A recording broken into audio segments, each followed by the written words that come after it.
Hi, hello, namaste to all. I hope you all are doing very well. So हाजिर है एक और episode लेके आप लोगों के सामने।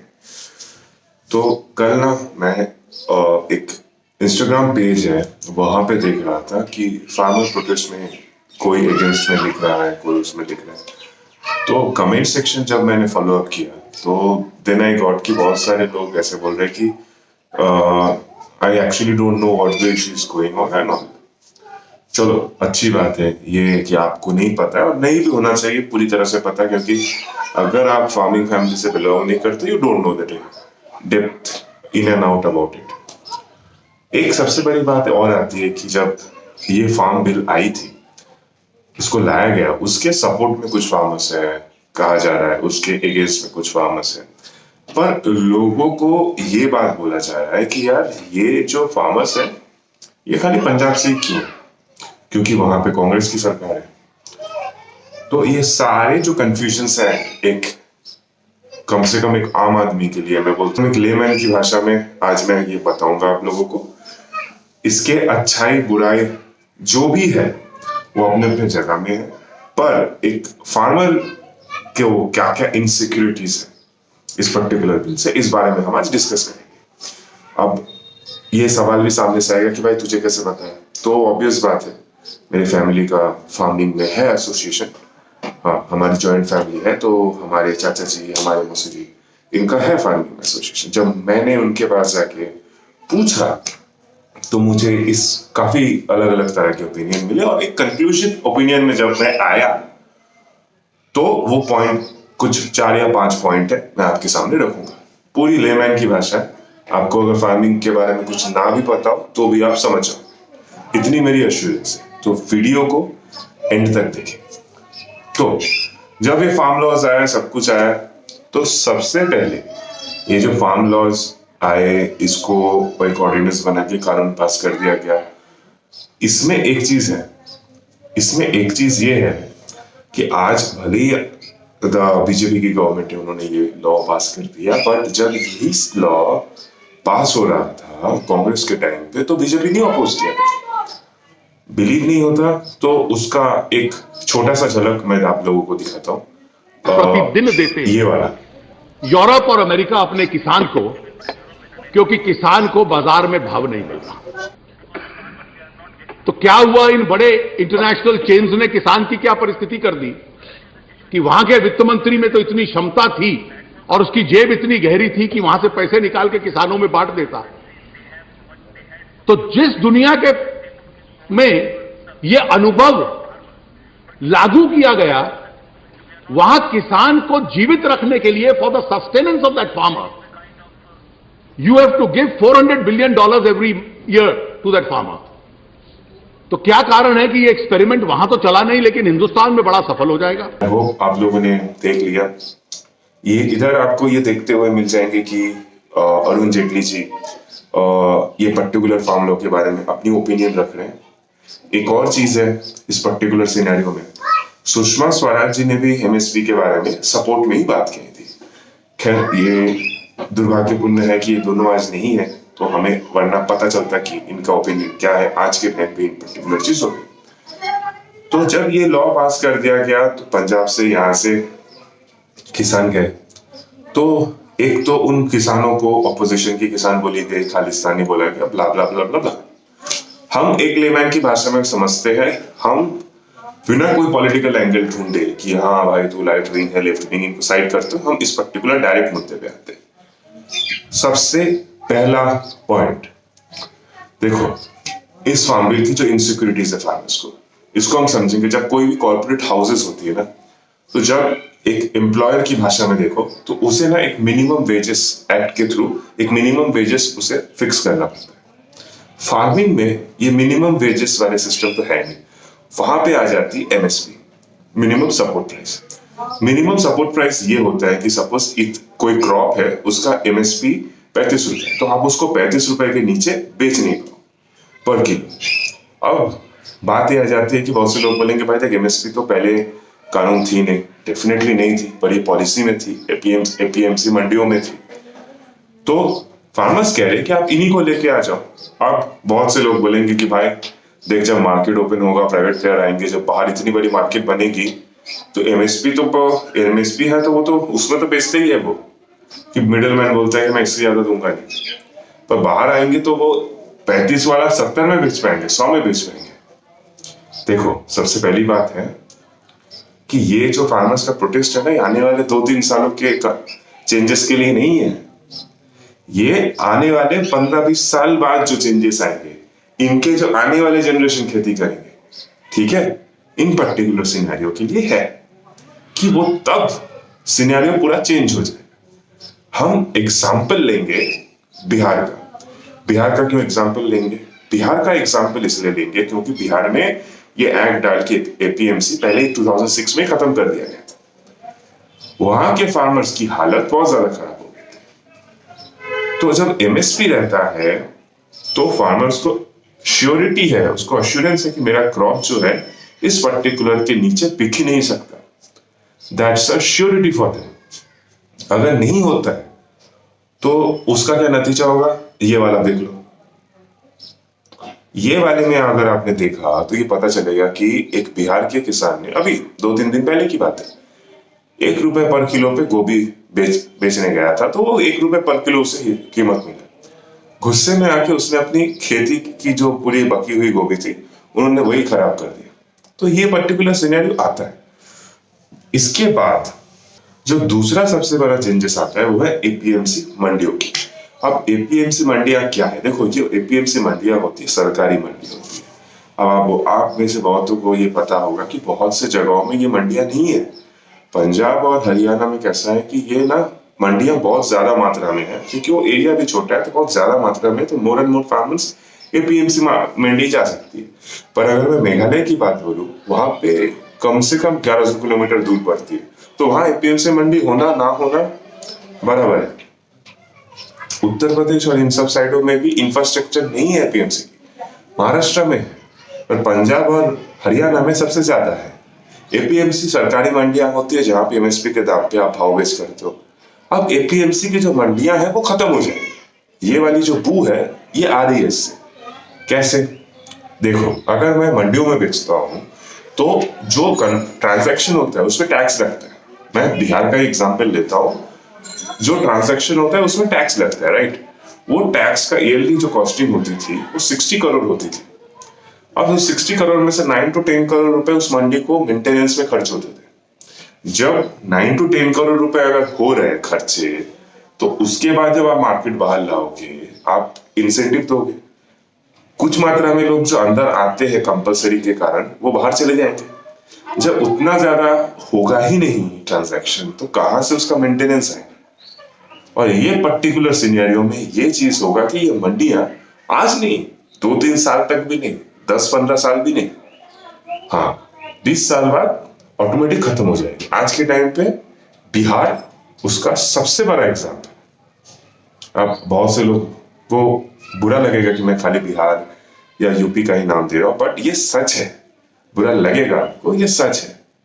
वहां के फार्मिंग की हालत खराब है, इसलिए आप जब अगर पंजाब जाओगे तो आपको दिखेगा कि बिहार यूपी से लोग पंजाब आते हैं खेती करने। आपने कभी नहीं देखा होगा, और मैं बेट कर देता कभी नहीं देखा होगा कि हरियाणा पंजाब से लोग यूपी बिहार जा रहे खेती करने। Never ever this thing happen. मुझे ये चीज इसलिए पता है क्योंकि मैं पंजाब रह चुका हूँ। मैंने अपनी लाइफ के 5 साल पंजाब में रहा है। वहां की रहन सहन, खेती बाड़ी, सब कुछ बहुत ज्यादा मॉडर्नाइज्ड है, बहुत ज्यादा टॉप रैंक्ड है। वहां वो लोग 1% ऑफ द पीपल होंगे जो अभी भी खेती में हल चला के वो जानवरों का इस्तेमाल करते। Everything is machinery.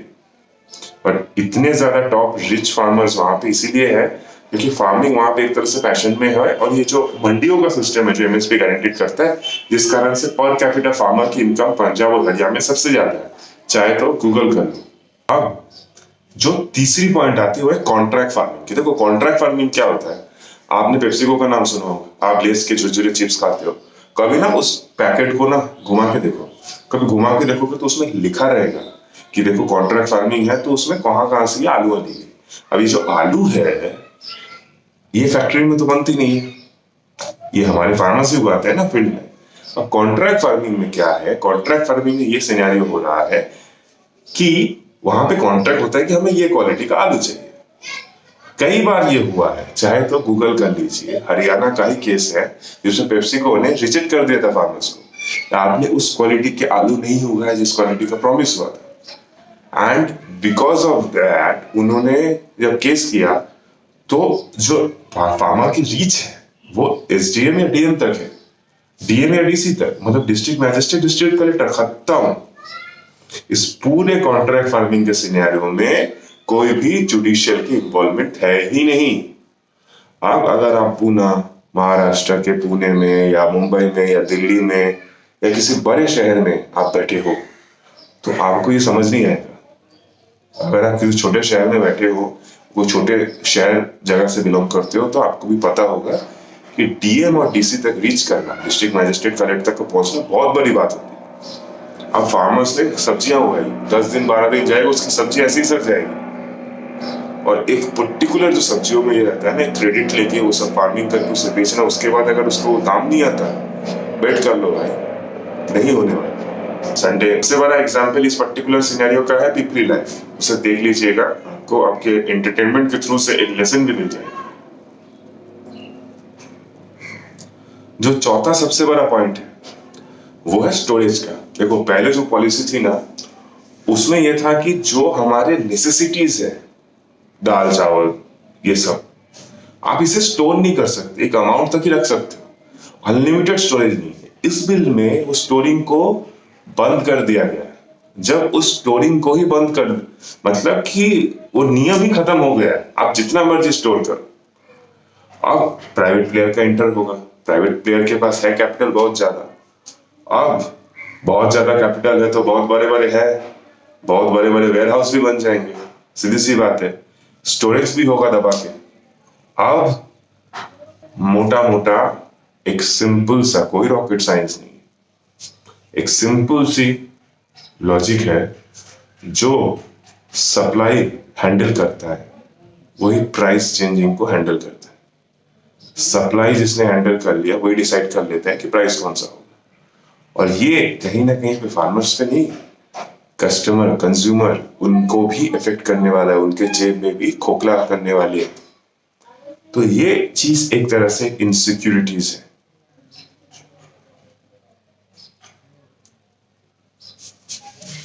इन सारे चीजों के बाद, अगर ये सारे चीजों के बाद अगर आपको नहीं लगता है कि कैसे होगा क्या होगा, तो एक बात बता दो, जियो का एग्जांपल देता हूं या कोई भी चीज में, एक मोनोपोली जब आ जाएगी ना, मोनोपोली, और मोनोपोली करने के लिए क्या होगा, पहले हम सस्ते दाम पे देंगे, फिर हम बाकी सारे कंपनियों को खत्म करेंगे, फिर हम उसका रेट चेंज करेंगे और हम प्राइस डिसाइड करेंगे। सबसे बड़ा एग्जांपल जियो खुद है, दूसरा एग्जांपल उबर है, तीसरा एग्जांपल वॉलमार्ट है। आप देख लो वॉलमार्ट क्या करते हैं यूएस में। अब आप में से बहुत से लोगों को यूएस ऐसा लगता है कि बहुत डेवलप कंट्रीज है डेवलप कंट्री, बट वहां के भी जो किसान है, वहां के भी जो फार्मर्स है, they are also not in a happy state. ये जो मॉडल है ना फार्म लॉस का, ये ऑलरेडी यूरोपियन कंट्रीज में और यूएस में इंप्लीमेंट हो चुके हैं। वहां फार्मर्स कर्जों में डूब चुके हैं, वहां सरकार को अपने जेब से पैसा डालना पड़ता है फार्मर्स के हाथ में। तो because it's already a failure model in the US and European countries, तो यहाँ के फार्मर्स को ये इनसिक्योरिटीज है। अब सबसे बड़ी बात इसके बाद जो आती है वो है कि इंडियन एग्रीकल्चर सिनेरियो एक हैप्पी स्टेट में है नहीं। आप उठा के देख लीजिए फार्मर सुसाइड के नंबर्स, और इस बार इतने ज्यादा हुआ है कि गवर्नमेंट ने खुद फार्मर सुसाइड के नंबर को पब्लिश करना ही बंद कर दिया। तो आप सोच लो ये कब होता है, जब गवर्नमेंट इंफॉर्मेशन कलेक्ट करके उसको पब्लिश करना ही बंद कर दिया, जब सिनेरियो जितना एक्सपेक्टेड है उससे जब वर्स्ट होता है। ठीक है, इन सब के बीच में फार्मर्स का ये प्रोटेस्ट है। अब मेरे बहुत से दोस्त भाईजान बोलेंगे कि that's none of my business, टेजी शाह वाला जो डायलॉग था, बट मेरे दोस्त फार्मर्स का कंट्रीब्यूशन ये होता है कि हम जो भी डे बाय डे कंज्यूम किए जा रहे हैं, कहीं ना कहीं पे वो डिपेंडेंट है फार्मिंग से। ओके, सो हाँ, हमारे थाली में जो भरता है, ग्रीन रिवोल्यूशन कहां से शुरू हुआ था जरा देख लीजिएगा। अब लास्ट सबसे बड़ा scenario, why only Punjab and Haryana. The reason behind this is Punjab और हरियाणा के जो किसान हैं, अगर मैं बात करता हूँ चावल की, चावल देखो वेस्ट बंगाल में सबसे ज्यादा चावल खाया जाता है। यहाँ के जो किसान है, यहाँ के लोगों के कंजम्पशन को छोड़कर दूसरे स्टेट के लिए खाली 10%, ओनली 10% ही फुलफिल कर पाती है चावल की डिमांड। बट ये सिनेरियो पंजाब हरियाणा में बिकॉज एमएसपी है, वहां मंडियां बहुत ज्यादा है, वो 80% वो बाहर के दूसरे स्टेटों में एक्सपोर्ट किया जाता है और इस कारण से उनका जो फार्मिंग है वो काफी ज्यादा एडवांस है और वहां की जो फार्मर्स की पर कैपिटा इनकम है बहुत ज्यादा अच्छी है। हाँ, इसका एक नेगेटिव इम्पैक्ट ये भी हुआ है कि बहुत ज्यादा चावल गेहूं ये सब उगाने के कारण से पंजाब का जो ग्राउंड वाटर लेवल है वो ऑल टाइम लो हिट करने वाला है mostly in the coming 3 to 4 years। अब सबसे बड़ी बात, एपीएमसी की अगर मंडियां खत्म होगी तो आप में से बहुत से लोग भूल गए होंगे, शायद आप लोग आईटी इंडस्ट्रीज में काम करते हो या किसी और एकदम कॉर्पोरेट सेक्टर में काम करते हो, आप लोगों को फर्क नहीं पड़ता। पर एपीएमसी जिस दिन खत्म हुआ, इस देश के राशन और मिड डे मील भी खत्म हो जाएंगे क्योंकि एपीएमसी से ही वो चीज सब्सिडाइज्ड होके राशन में जाता है। वहां से ही ये जो मिड डे मील का प्रोग्राम, इतना बड़ा प्रोग्राम है, बहुत से स्टेट्स में है, अभी भी बहुत फुलफिल चल रही है। Tamil Nadu, Andhra Pradesh, Maharashtra, Karnataka, West Bengal, Orissa, Assam, these are the example of this successful। आज के टाइम पे मिड डे मील चल रहा है टू द पुअरेस्ट किड्स, जो पुअर फैमिली के किड्स होते हैं, स्कूल आते हैं, तो ये पर्टिकुलर चीज पे भी थप्पा लग जाएगा। और अब ये सब चीज हो जाने के बाद, ये सब चीज होने में 15-20 साल लगेंगे, ये कोई 2-3 साल में नहीं होगा। टेलीकम्युनिकेशन में जो मोनोपोली आई थी वो 1-2 साल में नहीं आई। ओला उबर के बीच में जो ये कैब में, हेल्थ केयर में, प्राइवेट स्कूलिंग में, ई कॉमर्स में जो मोनोपोली आई है इतनी बड़ी, कोई 1-2-3 साल में नहीं आई। ये हो के आज की जो सिनेरियो है ये कुछ 15-20 साल के बाद ही आएगा और फार्मिंग में भी यही होने वाला है। यही इनसिक्योरिटीज है जिसके कारण से फार्मर डरे हुए हैं। पर इस चीज को बहुत से लोग हल्के में ले रहे हैं, specially few of our politician, not all but few of our politician. तो आप लोगों के लिए तो ये हमने बता दिया, अब आप लोग डिसाइड करो कि सही है कि गलत है। अब इस पर्टिकुलर सिनेरियो का जो फार्मिंग में ये सुसाइड हो रहे हैं, इसका क्या सोल्यूशन हो सकता है ये मैं बताऊंगा अपने नेक्स्ट वीडियो में, ठीक है। तब तक के लिए आप अगर मेरे चैनल को सब्सक्राइब नहीं किए तो सब्सक्राइब कीजिए, बेल आइकन को हिट कीजिए और ये वीडियो अच्छी लगी तो kindly share it to your nearest people.